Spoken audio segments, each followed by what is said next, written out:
हरिओम। रोग हमें दबाना चाहता है, उससे हमारे विचार भी मंद हो जाते हैं।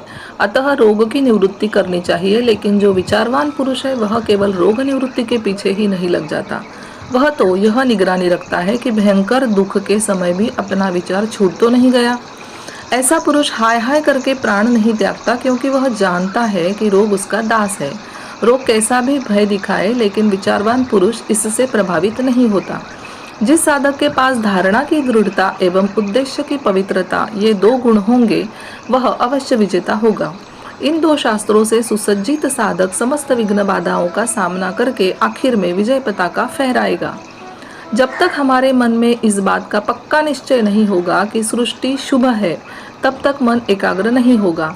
जब तक हम समझते रहेंगे कि सृष्टि बिगड़ी हुई है, तब तक मन सशंक दृष्टि से चारों ओर दौड़ता रहेगा। सर्वत्र मंगलमय दृष्टि रखने से मन अपने आप शांत होने लगेगा।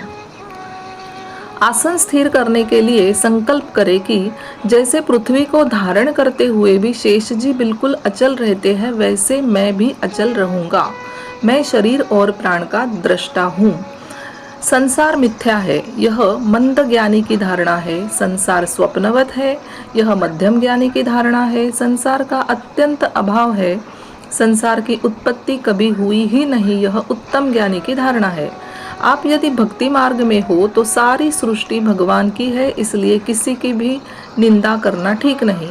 आप यदि ज्ञान मार्ग में हो तो यह सृष्टि अपना ही स्वरूप है, आप अपनी ही निंदा कैसे कर सकते हैं। इस प्रकार दोनों मार्गों में पर निंदा का अवकाश ही नहीं है। दृश्य में दृष्टा का भान एवं दृष्टा में दृश्य का भान हो रहा है। इस गड़बड़ का नाम ही अविवेक या अज्ञान है। दृष्टा को दृष्टा तथा दृश्य को दृश्य समझना ही विवेक या ज्ञान है।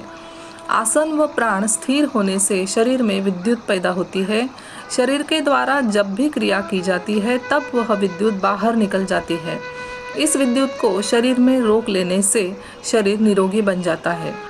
स्वप्न की सृष्टि अल्पकालीन और विचित्र होती है। मनुष्य जब जागता है तब जानता है कि मैं पलंग पर सोया हूँ, मुझे स्वप्न आया। स्वप्न में पदार्थ, देश, काल, क्रिया इत्यादि पूरी सृष्टि का सर्जन हुआ, लेकिन मेरे सिवाय और कुछ भी न था।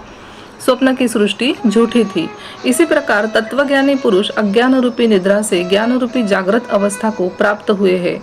वे कहते हैं कि एक ब्रह्म के सिवा अन्य कुछ है ही नहीं। जैसे स्वप्न से जागने के बाद हमें स्वप्न की सृष्टि मिथ्या लगती है, वैसे ही ज्ञानवान को यह जगत मिथ्या लगता है। शारीरिक कष्ट पड़े तब ऐसी भावना हो जाए कि यह कष्ट मेरे प्यारे प्रभु की ओर से है, तो वह कष्ट तब का फल देता है। हरिओम।